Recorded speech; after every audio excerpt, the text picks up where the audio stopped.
Welcome to chapter number 3. Finally, we will be talking about boxing, mainly boxing. In this chapter, we will be looking at the two most common boxing stances. We will try to answer to the question, why would you actually need a boxing stance? We will look at the boxing stance variances, at least 2 of them, and try to answer to the same question, why would you need to consider a boxing stance variance, and what influence the one boxing stance variance has on your boxing, and not just your boxing, but the possibility to integrate your boxing with other sports, combat sports. Very valid questions. We will answer them in a moment.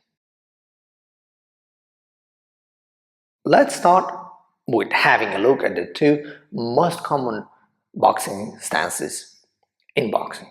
The very first one is the orthodox boxing stance, is where your left leg is in front of you, like this. Left leg is in front of you.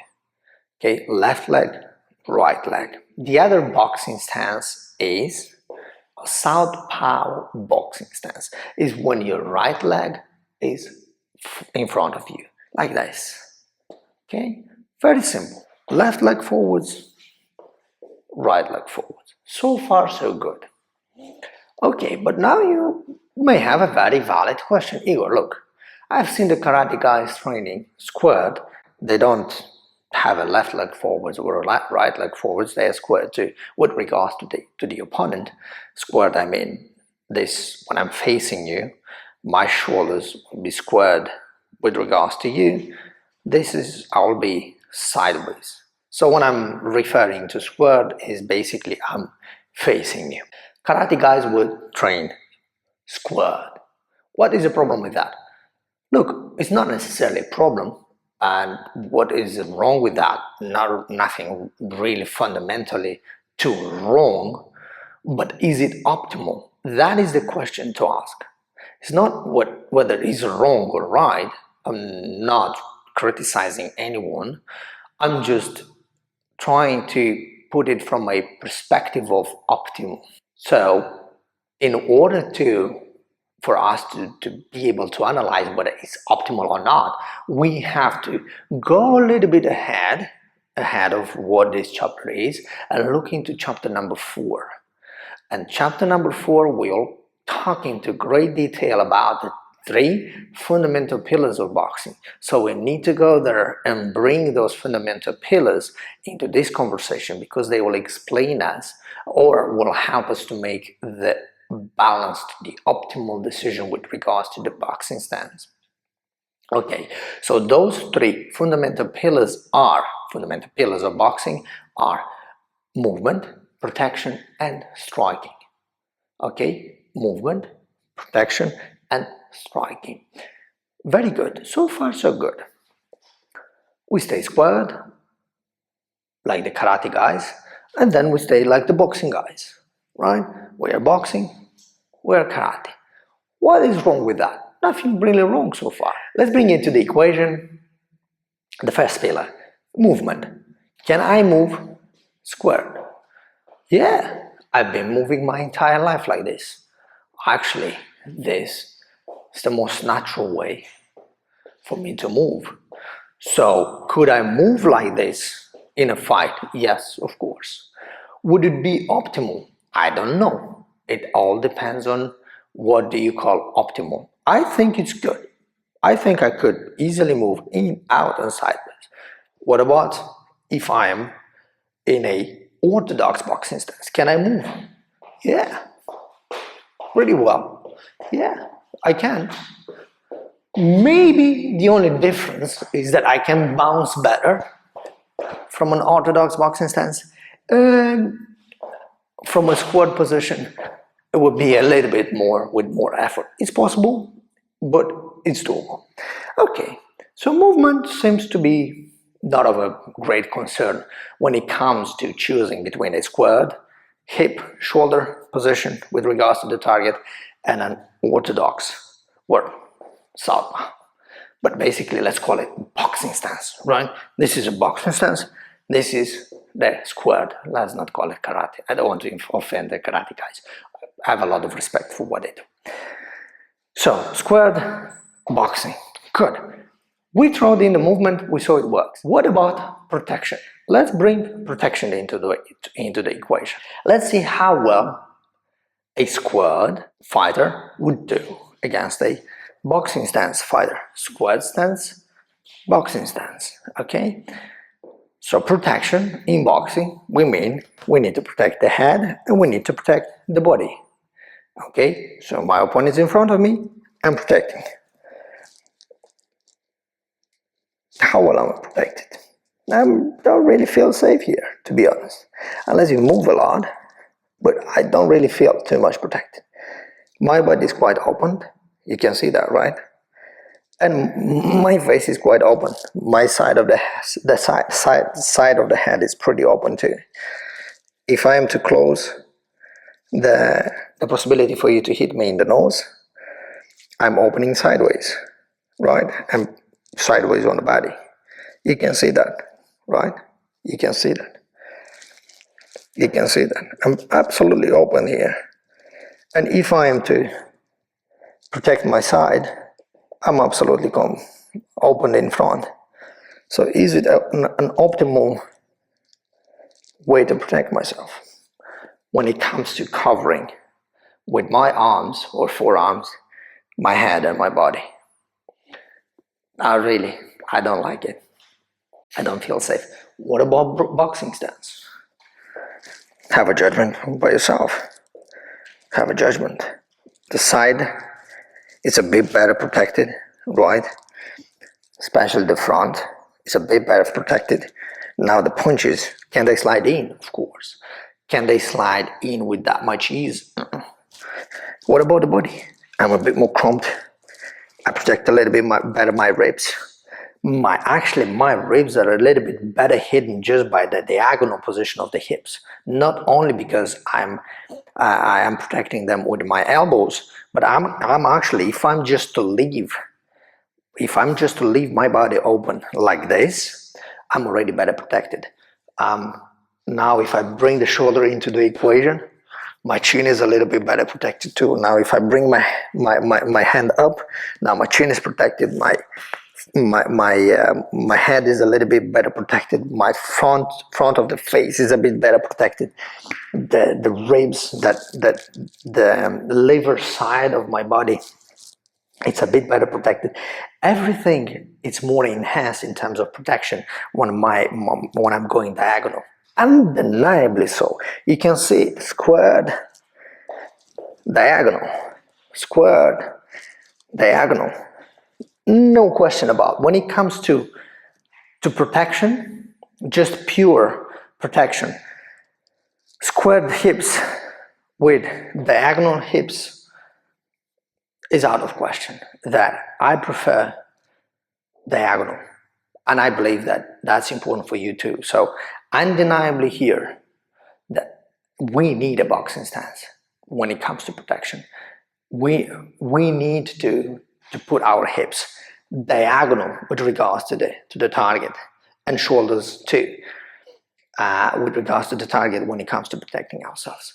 Being protected not only means you cover yourself with hands, not to be punched in the head with the hands like this, but how far away I am from the target, or how far away am I with relation to my opponent. This is my opponent, so now you'll see it's so much better what I'm trying to say. This is my opponent, right? I'm facing my opponent squared. Observe very, very carefully. Here is a beautiful phenomenon that will leave no doubt that diagonal hip position, when it comes to protection, it's not even, you can't even compare it. Okay? So watch carefully. My head with relation to the back.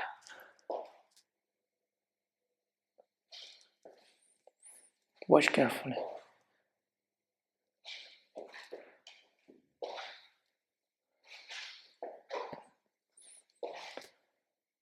you see, my head is about 20 centimeters, 15, 20 centimeters further away from my opponent. So imagine that we are the same height, right? We are the same length in arms. I will have an advantage over my opponent if I choose to adopt a diagonal hip position with regards to my opponent instead of a squared one. Automatically, my head is further away from my target just because of hip position. So if you ask me what do I prefer, undeniably diagonal hip position with regards to my opponent. So by now I don't even have to refer punching, but we could and we should, because you could say, look, yes, I enhance my protection, but what if I compromise my striking power? And here is where we also can make a case. What is this? Generates good power, and if you're a big person with a lot of muscle, you don't even have to worry too much. You just throw the punch and that should be enough to knock someone out. If you were a smaller person, if you're, let's say you are somewhere around 60, 70 kilos person, you will not carry that much knockout power. Therefore, if you just rely on a small shoulder rotation travel, and remember that in boxing, later we will talk about the phenomena of punching and why you should rotate the shoulders and how important that is for punching. But just right now to stress the situation with punching, because your power is generated by the shoulders, it's not by your hands. It's actually shoulder. It could be generated by the hands if you're a big person, like I've just mentioned, but if you're a smaller person, the knockout power will be generated by rotation of your shoulder. The hand will just be the last thing arriving there, just touching. So now, if I'm to rely just on my hands, if I'm a smaller opponent, I will not have the same impact. Just undeniably so. If I'm to put myself in diagonal hip position, right, more of a boxing stance, and I am to set up my strong hand, I will carry much more power. If I will generate travel in my upper body, right? You see that, and all that energy will carry so much more kinetic energy, and when I will connect, I will carry much more power behind the punches. So you can argue that we can make a case out of that. If I am diagonal hips and shoulders with regards to my target, I can generate more power. So being a smaller opponent, it will benefit you better. So movement, we've seen that, with exception to the bouncing part, is not a big deal. That's the only problem with being square. All the rest you can do pretty much the same: pivoting, moving sideways, inwards, outwards. Basically, if you were to stay square, you wouldn't have a big problem moving if with regards to someone that chooses a diagonal hip shoulder position boxing stance, right? So movement will be more or less the same. However, when it comes to protection, when it comes to striking, undeniably a squared hip position boxing stance or stance will lose to a diagonal hip position with regards to the target boxing stance. No question about it. So we now can, with certain amount of certainty, say, or with certainty, I can say it with certainty, I would prefer a diagonal, and I prefer a diagonal hip position boxing stance with regards to